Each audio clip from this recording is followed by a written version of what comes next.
Hello friends, good morning everyone. I hope आप सभी बहुत अच्छे होंगे और आप सभी का मेरे चैनल पे बहुत बहुत स्वागत है। ठीक है, कल हमने बीपीएससी जोलॉजी का टीआरई 3.0 वाला पेपर सॉल्व किया था। ठीक है, बहुत ज़्यादा बच्चों की मतलब रिस्पांस नहीं आ रहा है, मुझे समझ में नहीं आ रहा क्यों ऐसा हो रहा है। If you guide feel any type of problem और whatever else, why I don't think so कि मतलब क्यों नहीं कंटेंट आपको समझ में आ रहा है, क्या चीज़ें और मतलब हैं उसमें। अगर देखो एक्सप्लेनेशन मांग रहे हो तो फिर अगर मैं एक्सप्लेन करती हूँ तो फिर वीडियो लंबी हो जाती है। ठीक है, वो चीज़ भी आपको नहीं पसंद है। अब मैं मतलब टू द पॉइंट बता रही हूँ चीज़ें, stick to the according to questions, तो भी आपको चीज़ें नहीं समझ में आ रही हैं। ठीक है, बट एनीवेज कोई बात नहीं, नहीं समझ में आ रहा है, चलो ठीक है, छोड़ो, जाने दो। और आज हम लोग क्या है, जैसे कि कल मैंने आपसे बोला था कि कल मॉर्निंग में आपको बॉटनी का भी पेपर मिल जाएगा, तो आज हम बॉटनी का पेपर सॉल्व करने वाले हैं। यहाँ पे ये बीपीएससी बॉटनी टीआरई 3.0 है। सारी चीज़ें मतलब एग्जैक्टली सेम है, मतलब यहाँ पे भी वही है, पार्ट 1 पार्ट 2 पार्ट 3।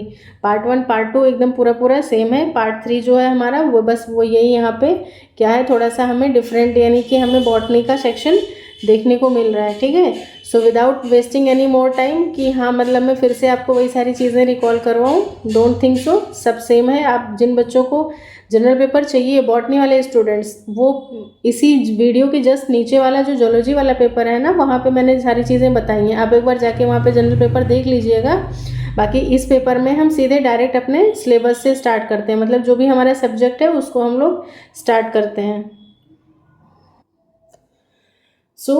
सब कुछ मतलब सेम है, इसीलिए मैं मतलब नहीं दिखा रही हूँ। ठीक है, बाकी जिनको ज़रूरत है वो बताइएगा, तो कमेंट वहाँ पे टेलीग्राम चैनल ज्वाइन कर लो, तुम्हीं लोगों का फ़ायदा है उसमें, मेरा कोई पर्सनल बेनिफिट नहीं है। ठीक है, ज्वाइन कर लोगे, मैं ये पेपर वहाँ पे मतलब आप वो कर दूँगी, पीडीएफ प्रोवाइड कर दूँगी, उसको डाउनलोड करके देख लेना। बाकी जिनको सामने से भी वैसे देखना है तो वो पिछले वाले पेपर में देख लीजिएगा आप लोग। ठीक है, अब हम लोग सीधे अपना बॉटनी का पेपर स्टार्ट करते हैं, पार्ट 3 जो कि है हमारा। ठीक है, पार्ट 1 पार्ट 2 सेम है। सबसे पहले पहला क्वेश्चन है, फर्स्ट क्वेश्चन क्या है, the active chemical drug reserpine, reserpine की बात होती है, is obtain from the plant, तो कौन से प्लांट से ऑब्टेन होता है। Answer options are Rauwolfia, Santalum, Atropa, तो आंसर क्या होगा, rauwolfia सर्पेंटाइना।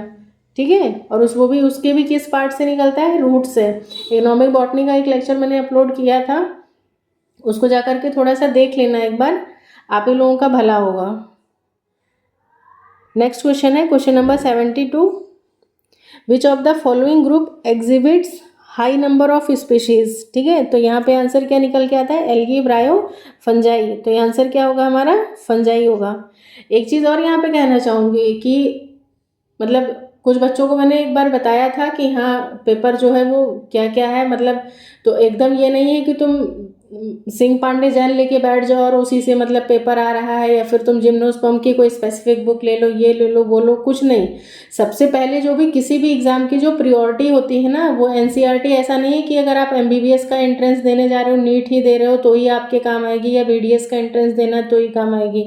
NCERT is the foundation of every biological exam, मतलब जो मैं बता रही हूँ ये बात एकदम फैक्ट है। ठीक है, इसको मान लो।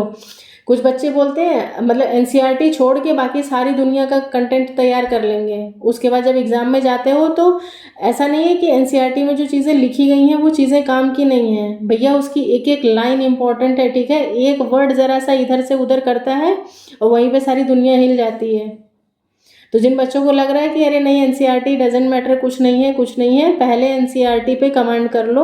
एनसीईआरटी से ही बहुत क्वेश्चंस, मैंने ये जो पेपर एनालाइज किया है इसमें मुझे 3 से 4 क्वेश्चन तो मुझे डायरेक्ट एनसीईआरटी के ही मिले हैं। ठीक है, बाकी ऐसा भी नहीं है कि हाँ मतलब कुछ बाहर से या बहुत ज़्यादा वो था पेपर, इस पेपर का भी लेवल मुझे ऑन एन एवरेज लगा, कुछ वैसा नहीं है। हाँ, बट जोलॉजी वाले से थोड़ा सा स्टैंडर्ड मतलब अच्छा था। ठीक है, आई थिंक जोलॉजी वाले ज़्यादा लकी हैं, बट बॉटनी वाले कोई बात नहीं, पढ़ते रहो, जब ज़्यादा नॉलेज होगी, ज़्यादा अच्छा वो होगा तो आप बच्चों को अच्छा पढ़ा सकते हो। ठीक है, मेरा ये मानना है। बाकी एनसीईआरटी को लाइटली मत लो, जिन्होंने नहीं पढ़ा है अब तक, या जो सोच रहे हैं कि नहीं एनसीईआरटी छोड़ के यहाँ के नोट्स वहाँ के नोट्स, ये बुक वो बुक, कोई मतलब नहीं है। एग्ज़ाम में आपको जो भी चीज़ें हैं वो टू द पॉइंट ही याद आती हैं।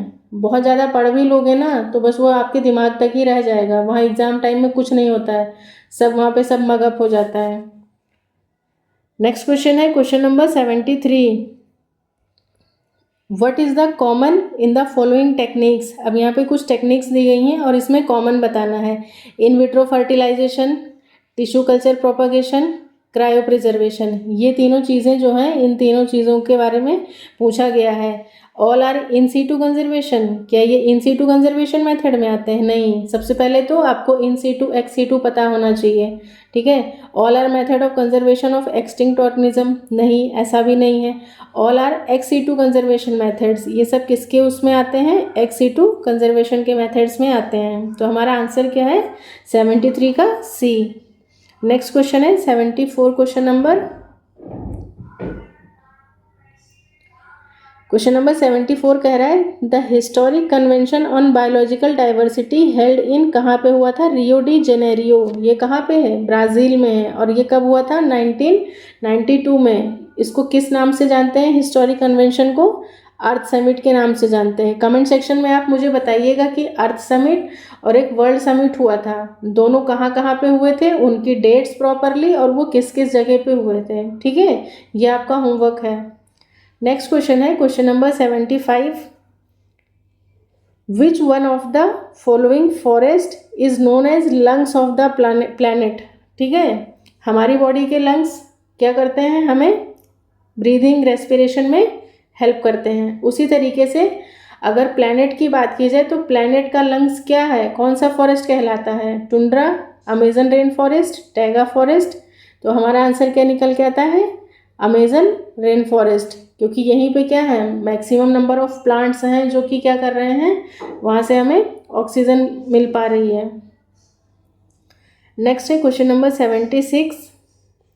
क्वेश्चन नंबर 76 कह रहा है एग्रोज एक्सट्रैक्टेड फ्रॉम सीवीड। एग्रोज किस सीवीड से निकलता है वो भी बताइए मुझे कमेंट सेक्शन में, कौन सा एल्गी है और उसका फिर काम क्या है? Tissue culture, gel electrophoresis, spectroscopy. So answer is gel electrophoresis. Next question number 77। The enzyme catalysing the removal of nucleotides from the ends, ठीक है, कहाँ से? एंड से निकाल रहा है ऑफ डीएनए, तो ये क्या होगा? एक्सोन्यूक्लियस होगा। और अगर इन बिटवीन बोलता तो एंडोन्यूक्लियस होते। Next question number 78। Select the correct order of processing of PCR. Polymerase chain reaction है ना, उसका प्रोसेस क्या होता है? तो DAE, इस तरीके से लर्न कर लो। अब देखो इसमें क्या होगा? डीनेचुरेशन, प्राइमर अनीलिंग और उसके साथ extension. C option will be the right answer. Next question number 79। The antibiotics are used as, जो एंटीबायोटिक्स हैं उसको हम लोग क्यों यूज़ करते हैं जेनेटिक इंजीनियरिंग में? तो वहाँ पे क्या होता है? सेलेक्टेबल मार्कर्स होते हैं, ठीक है, आंसर ये हो जाएगा। Next question number 80। Which of the following is correctly matched? Gene gun, biolistic gun, सही है। प्लाज्मिड, एक्स्ट्रा क्रोमोसोमल डीएनए, ये भी सही है। बैक्टीरियोफेजेस, वायरसेस, ये भी सही है। तो आंसर क्या निकल के आता है? More than one of the above। Next question number 81। The most important feature in a plasmid to be used as vector. तो प्लाज्मिड में क्या स्पेशल फीचर्स होने चाहिए जिससे हम लोग उसको एज ए वेक्टर यूज कर सकते हैं? So first option is presence of selectable marker, बिल्कुल। ओरिजिन ऑफ रेप्लिकेशन, ये भी होना चाहिए। और उसका साइज, तो यहाँ पर भी आंसर क्या आता है? More than one of the above। Next है question number 82। The correct expand of, GEAC का फुल फॉर्म पूछ रहा है, तो बहुत कॉमन है और सबको पता होगा, genetic engineering approval committee. Next question है question number 83। Biopiracy refers to, तो इसका मतलब क्या होता है? बायोपायरेसी का मतलब exploitation of bio resources without authentic permission, मतलब बिना किसी की परमिशन से आप उसके रिसोर्सेज को यूज करोगे तो। नेक्स्ट क्वेश्चन है question number 84। Golden rice, golden rice क्या है? सबसे पहले तो इसको क्या बताया गया था? ये विटामिन ए रिच है, ठीक है, एक ये इसमें था मतलब। बाकी देखो transgenic rice having gene for beta carotene, तो इसका यही क्या है, राइट आंसर है। Next question number 85। Question number 85 की बात करते हैं। तो the first clinical gene therapy was given for the treatment of, तो कैंसर एड्स होगा नहीं, ये किसके लिए हुआ था, एडीए डेफिशिएंसी। और ये सबसे पहली बार इंपॉर्टेंट है, ये इसको नोट कर लीजिए। 14 सितंबर 1990 में किया गया था। एक 4 साल की मतलब 4 ईयर गर्ल चाइल्ड थी, उसको ये प्रॉब्लम थी। उसका नाम था अशांति डिसिल्वा, स्किड के नाम से भी जानते हैं इसको। बाकी एडीए डेफिशिएंसी क्या है इसको थोड़ा सा मैं बता देती हूँ। फुल फॉर्म है इसका एडेनोसाइन डीअमाइनेज डेफिशिएंसी। एक कैसा है, मेटाबॉलिक डिसऑर्डर है that causes immuno deficiency cause कर देता है, ठीक है। और ये किसकी वजह से होता है, caused by mutation in the ADA gene में, ठीक है। और ये भी कैसा है, ऑटोसोमल रिसेसिव फॉर्म है, जिसको हम लोग और किस नाम से जानते हैं, स्किड का फुल फॉर्म है सीवियर कंबाइंड इम्यूनो डेफिशिएंसी, ठीक है। तो ये सारी चीज़ें हैं। बाकी इसके बारे में आपको जितना कुछ पता है वो सब आप कमेंट सेक्शन में आकर के लिख के जाइए। Next question number 86। अब प्रोटोटॉक्सिन की बात कर रहे हैं। तो प्रोटोटॉक्सिन क्या होता है, जब किसी चीज़ के आगे प्रो वर्ड लग जाता है तो मतलब क्या है, वो इनएक्टिव है, इनएक्टिव टॉक्सिन है। और जब वो अल्कलाइन मीडियम उसको मिलता है तो वो कैसा हो जाता है, एक्टिव हो जाता है। Next question number 87। Pyramid of energy, तो ये क्या होता है, हमेशा अपराइट होता है। Next question number 88।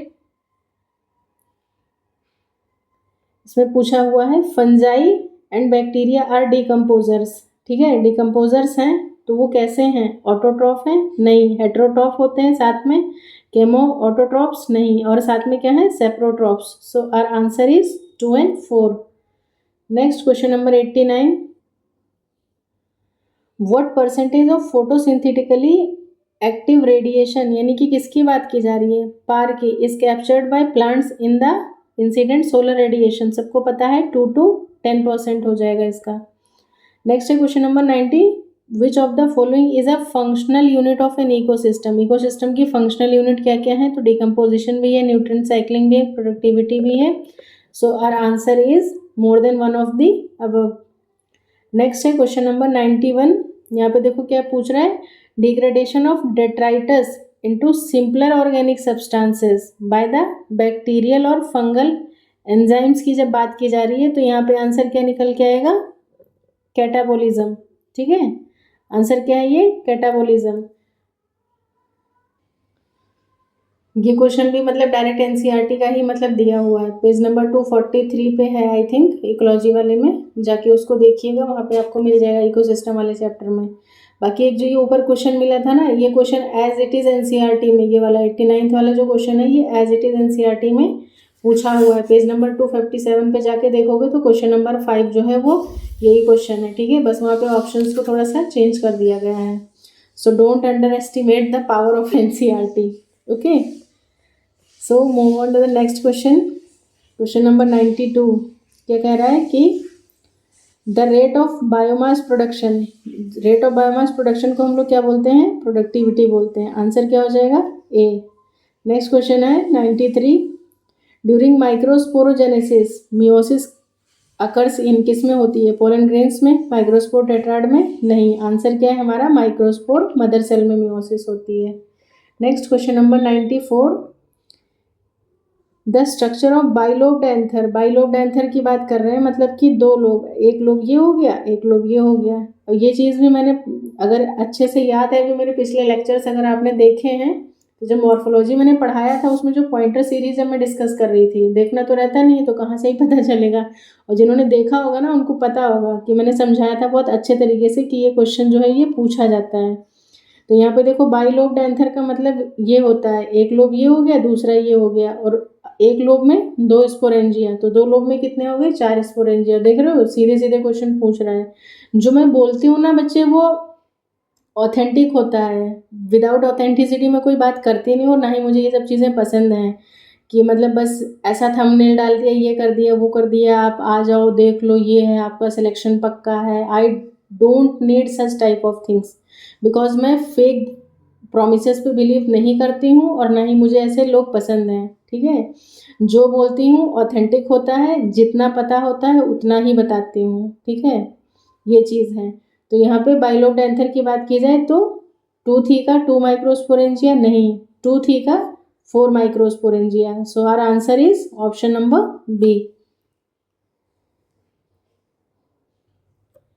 नेक्स्ट है question number 95, choose the correct statement. अब यहाँ पे बोल रहा है करेक्ट स्टेटमेंट चूज करना है। क्लिस्टोगैमस फ्लावर्स, ठीक है, जो कभी नहीं खुलते हैं, ऑलवेज एग्जिबिट ऑटोगैमी, डेफिनेटली जब खुलेंगे ही नहीं तो ऑटोगैमी ही करनी पड़ेगी उन्हें, ठीक है, तो ये ऑप्शन तो सही है। फिर है चेस्मोगैमस फ्लावर्स, ऑलवेज एग्जिबिट जिटोनोगैमी, नहीं ऐसा नहीं है, चेस्मोगैमस जो है वो खुले होते हैं, तो उसमें हमेशा मतलब उसको क्रॉस पॉलिनेशन सेम प्लांट के उससे करना पड़ेगा, नहीं ऐसा नहीं है, तो ये ऑप्शन गलत हो जाता है B. Chasmogamous flower never exhibit autogamy, क्या उसमें कभी ऑटोगैमी नहीं होगी, नहीं ऐसा नहीं है, वो ओपन फ्लावर्स होते हैं लेकिन उसमें ऑटोगैमी भी हो सकती है। बाकी ये टॉपिक भी एनसीईआरटी का ही है, एकदम एनसीईआरटी का ही है, +2 वाली एनसीईआरटी है, फर्स्ट चैप्टर है, खोल के देखिए जा करके सेकेंड चैप्टर, उसमें ये बहुत अच्छे से दिया हुआ है और विद डायग्राम विद एग्जाम्पल्स दी हुई हैं वो सारी चीज़ें, तो उसको ठीक से पहले एक बार पढ़ लीजिए, पहले बेसिक क्लियर कर लो, फिर डिटेल में तो भाई आपकी ब्रेन की कैपेसिटी पर डिपेंड करता है ना कि आप कितना ग्रास्प कर सकते हो। सो आंसर क्या निकल के आता है हम यहाँ पे क्वेश्चन नंबर 95 का आंसर ऑप्शन ए होगा। नेक्स्ट है question number 96, in the embryo of A typical dicot and a grass, dicot और एक ग्रास, ग्रास मतलब कि मोनोकॉट, ट्रू होमोलॉगस स्ट्रक्चर्स, तो डाइकॉट की बात करते हैं तो वहाँ पे हमें कोटिलिडन देखने को मिलता है, और ग्रास की बात की जाए तो उसमें स्क्यूटिलम होगा, तो हमारा आंसर क्या निकल के आता है ऑप्शन बी। नेक्स्ट क्वेश्चन है क्वेश्चन नंबर 97, यहाँ पे देख रहे हो क्या बोल रहा है, the coconut water from tender coconut, ठीक है, कोकोनट वाटर की बात की जा रही है फ्रॉम टेंडर कोकोनट, तो कोकोनट वाटर जो होता है वो फ्री न्यूक्लियर एंडोस्पर्म होता है, ठीक है, मेरे अकॉर्डिंग तो यहाँ पे आंसर बी निकल के आना चाहिए, आप लोग बताइए क्या हो सकता है इसमें, if I am wrong. Next question है question number 98, pollen grains are well preserved as fossil because of the presence of, सबको पता है कि आउटर लेयर पे एग्जाइन जो है वो किसकी बनी होती है, स्पोरोपोलेनिन की होती है, जो कि क्या है बहुत ही ज़्यादा लॉन्ग टर्म वाइबिलिटी बियर करता है और वो इजीली डिग्रेड नहीं होता है एक्सटर्नल फैक्टर्स के ज़रिए। Next question number 99, question number 99 की बात करते हैं तो क्या है, what are the number of chromosomes retaining the genes for alpha and beta thalassemia respectively, मतलब अल्फा थैलेसीमिया और बीटा थैलेसीमिया पे जो जीन्स हैं वो कितने कितने वो होते हैं, मतलब किस किस नंबर के क्रोमोसोम पे वो होते हैं। तो सबसे पहले तो थैलेसीमिया क्या है, ये क्वांटिटेटिव एनीमिया में आता है, ठीक है, और इसके जो जीन्स होते हैं वो 16 और 11 पे होते हैं, ठीक है, इस तरह से याद रखना, 16 11 ऐसे करके लर्न कर लो। नेक्स्ट है क्वेश्चन नंबर 100 क्वेश्चन में क्या है, ड्यूरिंग सिकल सेल एनीमिया, जब सिकल सेल एनीमिया होता है, in what form does the replacement can be seen in codon, तो गैग जो है वो किसमें, गुग में चेंज हो जाता है, यानी कि GAG जो है वो GUG में, वैलिन वो मतलब रिप्लेस कर देता है। This question is directly ask from the NCERT, और ये भी पेज नंबर किस पे दिया हुआ है, 90 पे दिया हुआ है। गैग जो है वो मतलब 6 नंबर पे जो ग्लूटामिक एसिड लगा होता है वो जब ये GUG में चेंज होता है तो वो किसमें, ग्लूटामिक एसिड को कौन रिप्लेस कर देता है, वैलिन रिप्लेस कर देता है। तो पहले NCERT अच्छे से पढ़ लो, फिर उसके बाद एक्स्ट्रा पढ़ते रहो, कमांड हो जाएगा। और ये पेपर तो मतलब मुझे तो ऐसा लग रहा है कि हाँ ये 80% पेपर जो है वो पूरा NCERT से ही आया हुआ है। नेक्स्ट क्वेश्चन है, the phenomenon when an organism is created with an increased abnormal number of chromosomes, जब नंबर ऑफ क्रोमोसोम्स जो है वो इंक्रीज कर जाते हैं तो वो कंडीशन क्या कहलाती है, एन्यूप्लॉइडी कहलाती है। एन्यूप्लॉइडी में भी बहुत सारे एग्जांपल्स हैं, बताइए मुझे कमेंट सेक्शन में आप सभी। नेक्स्ट क्वेश्चन है 112, बात करते हैं pleiotropy can be defined as, तो प्लियोट्रॉपी में क्या होता है, when one gene exhibit multiple traits या मल्टीपल फिनोटाइप्स, तो ये आंसर निकल के आ जाता है हमारा ऑप्शन बी। नेक्स्ट क्वेश्चन है, the condensation of chromosome is observed in, तो ये कहाँ पे देखने को मिलता है, प्रोफेज 1 से ही स्टार्ट हो जाता है। Next question number 104, cells do not further divide, cells क्या है, फर्दर डिवाइड नहीं करते हैं, किस स्टेज में, सेल साइकिल के कौन से स्टेज में होता है ये काम, तो ये देखो ऐसे सेल साइकिल होती है,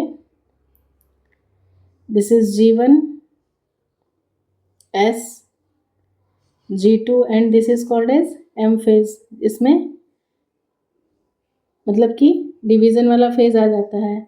तो G1 के बाद ही यहाँ पे एक छोटा सा फेज होता है जिसको हम लोग G0 फेज कहते हैं, और यही क्या करता है, डिवीज़न के काम, मतलब यहाँ पे क्या होता है, सेल जो है वो सेल साइक्लिंग, मतलब जो सेल डिवीज़न का प्रोसेस है उसको स्किप करके एक सस्पेंडेड फॉर्म में चला जाता है। तो आंसर क्या हो जाएगा, G0 हो जाएगा। नेक्स्ट है question number 105, the sub units of prokaryotic ribosome के। प्रोकैरियोटिक क्या होता है, 70S होता है, 2 पार्ट्स में टूटता है, 50S and 30S। Answer is option number A. Next question है question number 106, which organelle is associated in the formation of basal granules, cilia और फ्लैजिला। गोल्जी अपरेटस नहीं, centrosome is the right answer. 106 का option number B. Next question है 107, based on the type of pigments plastid को कितने तरीके से divide किया गया था, तो ल्यूकोप्लास्ट, क्रोमोप्लास्ट और chloroplast. So answer is more than one of the above. Next question number 108, who propose the fluid Mosaic model of plasma membrane. कल वाले जोलॉजी वाले पेपर में भी था, बताया ही था मैंने। आंसर क्या है यहाँ पे, सिंगर एंड निकल्सन। कब दिया था, 1972 में। Next question number 109, the bakanae disease of rice is caused by. तो कौन कॉज कर रहा था, Gibberella fujikuroi. Next question number 110, which of the following is a function of cytoskeleton in a cell. Cell में जो साइटोस्केलेटन होता है उसका क्या फंक्शन होता है, मोटिलिटी प्रोवाइड करता है, yes. Maintenance of cell shape, बिल्कुल सही। Support of the organelles. तो तीनों ऑप्शन करेक्ट है। हमारा आंसर क्या निकल के आता है, more than one of the above. Next question है 111, विच of the following is absent in closed vascular bundles. तो सबसे पहले तो क्लोज्ड की बात कर दी, तो मतलब क्या बात कर दिया, क्लोज क्यों कहते हैं उसको, क्योंकि वहाँ पे क्या एब्सेंट होता है, कैम्बियम। कैम्बियम एब्सेंट नहीं है, सेकेंडरी ग्रोथ होती नहीं है, इसलिए उस तरीके के वस्कुलर बंडल्स को हम लोग क्या बोलते हैं, क्लोज्ड वस्कुलर बंडल्स। और अगर ओपन की बात हो रही है, दैट मीन्स कि वहाँ पे कैम्बियम प्रेजेंट है और सेकेंडरी ग्रोथ हो रही है, ठीक है।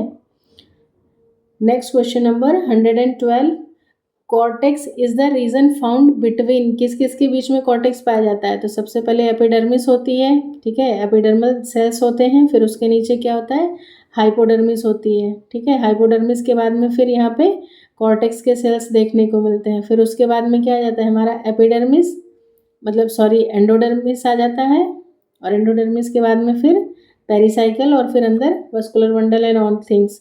तो आंसर क्या निकल के आता है, एपिडर्मिस एंड एंडोडर्मिस। 112 का option number A is the right answer. Next question number 113, which of the following tissues are involve in secondary growth of dicot plant. तो डाइकॉट प्लांट में सेकेंडरी ग्रोथ के लिए कौन कौन से टिश्यूज रिस्पॉन्सिबल हैं। Options are lateral meristem, yes. Option B vascular cambium, yes. Option C cork cambium. So our answer is more than one of the above. Next question number 114, which of the following structure permits the exchange of gases between the outer atmosphere and the internal tissues of the stems। तो lenticels। Pneumatophores जो होते हैं उसमें भी lenticels पाए जाते हैं। उन लेंटिसेल्स को एक और नाम से जानते हैं, आप मुझे कमेंट सेक्शन में बताइए, मैंने बताया भी है प्रीवियस लेक्चर्स में आप। नेक्स्ट क्वेश्चन है, विच of the following does not conduct water. कौन है जो वाटर कंडक्ट नहीं करेगा, तो हार्टवुड, या इसी को हम लोग किस नाम से जानते हैं, ड्यूरामेन। बाकी सैपवुड, अल्बर्नन, ये दोनों करते हैं। नेक्स्ट क्वेश्चन है 116, इन ग्रासेस की बात कर रहे हैं, there are certain epidermal large empty colourless cells along the veins are called palisade, sclerenchyma, नहीं, वो क्या होते हैं, बुलीफॉर्म सेल्स, या we can also call them motor cells. So 116 का आंसर क्या है हमारे पास, सी ऑप्शन। नेक्स्ट क्वेश्चन है 117, इन C4 प्लांट्स में जो रुबिस्को होता है वो रुबिस्को कहाँ पे प्रेजेंट होता है, ठीक है। तो मेसोफिल में होगा, नहीं होगा, वो उसमें C3 में होता है। एपिडर्मल सेल्स में होने का मतलब ही नहीं है। बंडल शीथ सेल में, याद करो C4 साइकिल तो कहाँ पे पाया जा रहा था, बंडल शीथ सेल में पाया जा रहा था। Next question number 118, which of the following is a product of light reaction of photosynthesis. Photosynthesis हमने जब पढ़ा था, इसके भी लेक्चर जो हैं वो बहुत डिटेल में लेक्चर मेरे यूट्यूब चैनल पे पड़े हुए हैं।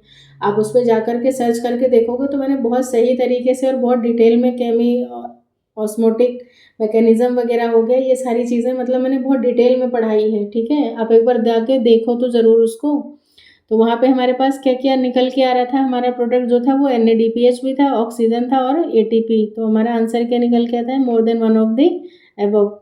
नेक्स्ट क्वेश्चन है 119, how many turns of Calvin cycle are required for the formation of one molecule of glucose. ठीक है, यानी कि C6H12O6 बनाने के लिए हमें कितनी बार केल्विन साइकिल को चलाना पड़ेगा, तो 6 टाइम्स चलाना पड़ेगा। नेक्स्ट है question number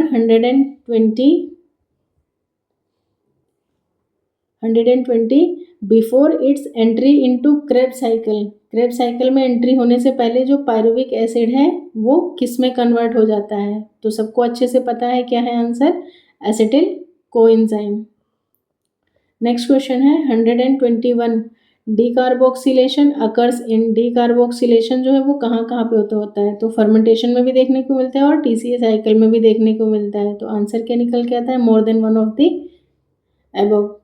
next question number 122, cry proteins की बात की जा रही है। Cry proteins coded by gene CRY1AB controls किसको कंट्रोल करता है, तो यहाँ पे ये देखो, ये वाला ऑप्शन जो है ये भी बहुत इंपॉर्टेंट है और ये भी बहुत इंपॉर्टेंट है, और इसमें अक्सर बच्चों को बहुत ज़्यादा कन्फ्यूज़न होता है।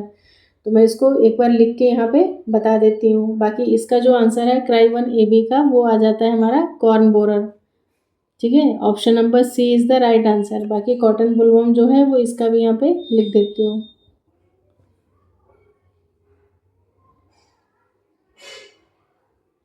यहाँ पे क्या आ जाता है, CRY1AC और इसके साथ में आ जाएगा CRY2AB। ठीक है, ये है, आई होप विजिबल है आपको। CRY1AC और CRY2AB ये किसके लिए, कॉटन बुलवर्म के लिए होगा। देखो ऐसे याद कर लो, यहाँ पे 2AB है, यहाँ पे डबल है, डबल डबल मतलब इससे एक ये हो गया, और बाकी AC इसके साथ हो जाएगा, और बाकी बोरर है ना, ये बोरर, तो बोरर के साथ में ये AB इस तरीके से। बाकी मतलब एक बार समझ लोगे तो इतना रटने की ज़रूरत नहीं पड़ने वाली है। This question is also directly asked from the NCERT। ठीक है, NCERT +2 वाली जो है उसको खोल के देखिएगा, पेज नंबर जो है वो ये 209 पे मेंशन है। Next question number 123, the term systematics. ठीक है, सबसे पहले तो आपको इस टर्म का मतलब पता होना चाहिए। तो सिस्टेमैटिक्स का मतलब होता है कि टैक्सोनॉमी प्लस इवोल्यूशन। ठीक है, जब टैक्सोनॉमी के साथ इवोल्यूशन जुड़ जाएगा तो वो क्या कहलाएगा, सिस्टेमैटिक्स कहलाता है। और यहाँ पे देखो बात किसकी की जा रही है, identification and study of organ system of plant and animals नहीं, identification preservation of plant and animal की बात नहीं हो रही यहाँ पे। यहाँ पे क्या है कि diversity of kinds of organisms and their relationship. ठीक है, ये आंसर निकल के आता है इसका, option number C। Next question है, biogas is produced by which of the following micro organisms. तो बायोगैस कौन प्रोड्यूस कर रहे थे, मिथेनोजेंस, और मिथेनोजेंस किस टाइप के बैक्टीरिया थे, तो सबको पता है वो क्या थे, हमारे आर्की बैक्टीरिया।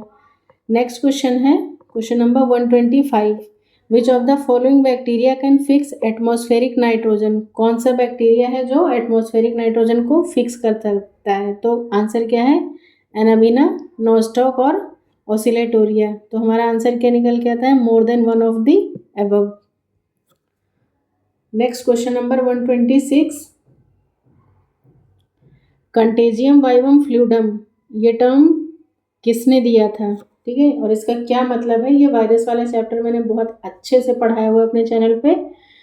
जो पढ़ चुके हैं कहीं से ठीक है, कोई बात नहीं, बट जो बच्चे नए हैं उनसे मेरी ये रिक्वेस्ट है कि आप बच्चे एक बार जाके उसको ज़रूर देखिए, ठीक है। तो ये टर्म दिया था M.W. बेजर्निक सर ने, आंसर बी होगा इसका। Next question number 127, dash is known as fungi imperfecti. तो कौन सी क्लास को बोलते हैं फंजाई इम्परफेक्टाई? चार ही क्लासेस हैं, फाइकोमाइसेटीज, एस्कोमाइसेटीज, बेसिडियोमाइसेटीज और ड्यूटेरोमाइसेटीज। तो फंजाई इम्परफेक्टाई क्या है हमारा? ड्यूटेरोमाइसेटीज। क्यों बोलते हैं? क्योंकि सेक्सुअल रिप्रोडक्शन यहाँ पे एब्सेंट होती है। फंजाई भी मैंने पढ़ाया है, जाके देखो वहाँ पे। नेक्स्ट है question number 128, the karyogamy. Karyogamy का मतलब क्या होता है? Fusion of two nuclei. एकदम सिंपल, एकदम बेसिक पेपर है। Next question number 129, which of the following belongs to Chlorophyceae. Chlorophyceae के कौन कौन से मेंबर्स हैं? कारा, वॉल्वॉक्स और यूलोथ्रिक्स, तीनों आ जाएंगे। तो आंसर क्या निकल के आता है? More than one of the above. Next question है question number 130, which of the following group is called as amphibians of the plant kingdom. बहुत सिंपल है, ब्रायोफाइट्स। नेक्स्ट क्वेश्चन नंबर 131,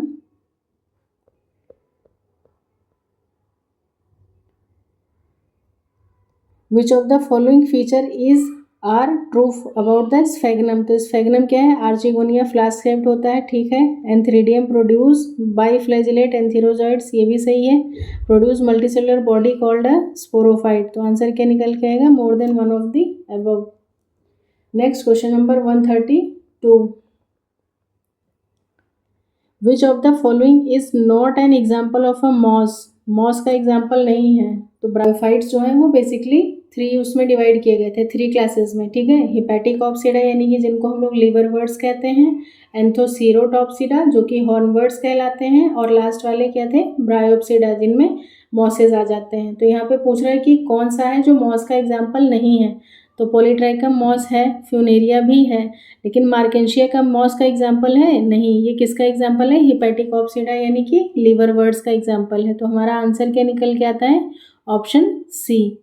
बाकी और आप एग्जाम्पल में मुझे लिख के बताइएगा कि मॉस के एग्जाम्पल्स और क्या क्या होते हैं। नेक्स्ट क्वेश्चन है question number 133, match the following. Green algae, Spirogyra, brown algae, Laminaria, red algae, Porphyra. Already matched है, option B is the right answer. Next question है question number 134, which of the following statement is not true about pteridophytes. Pteridophyte के features आप सबको पता ही होंगे और हमने already discuss भी किया है प्रीवियस लेक्चर्स में।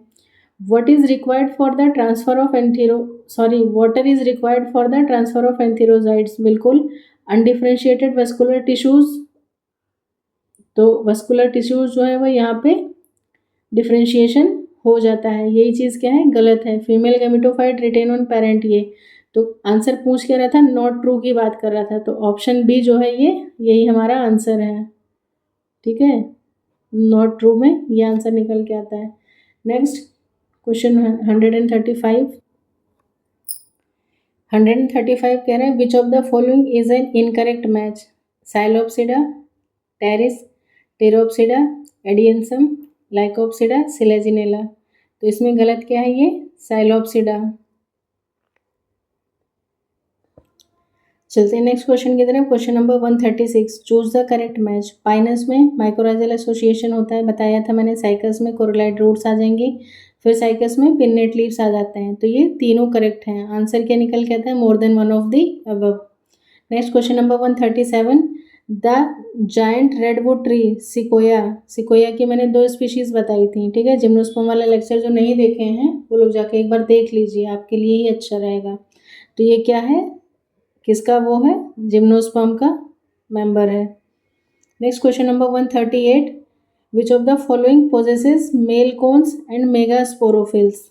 फीमेल कोन नहीं है यहाँ पे, मेल कोन है और उसके साथ साथ क्या है? मेगास्पोरोफिल है। तो पाइनस क्या था? वो तो मोनोइशियस था, एक ही प्लांट पे दोनों चीज़ें थी। लेकिन यहाँ पे क्या बोल रहा है? डिफरेंट ट्रीज पे दोनों चीज़ें जो हैं वो अलग अलग पेड़ पे हैं। मेल कोन और मेगास्पोरोफिल दोनों अलग अलग हैं। तो आंसर क्या है? साइकस है। नेक्स्ट क्वेश्चन नंबर 138 हो गया क्या? Question number 138, the member of phycomycetes. Phycomycetes के मेंबर जो हैं वो कहाँ कहाँ पे पाए जाते हैं? On decaying wood, yes. As obligate parasite on plant, yes. Aquatic habitats. So our answer is more than one of the above. Next question number 140. Which of the following is found as parasitic fungi on mustard? सबको पता है Albigo candida या Cystopus candida. Next question number 141. Which of the following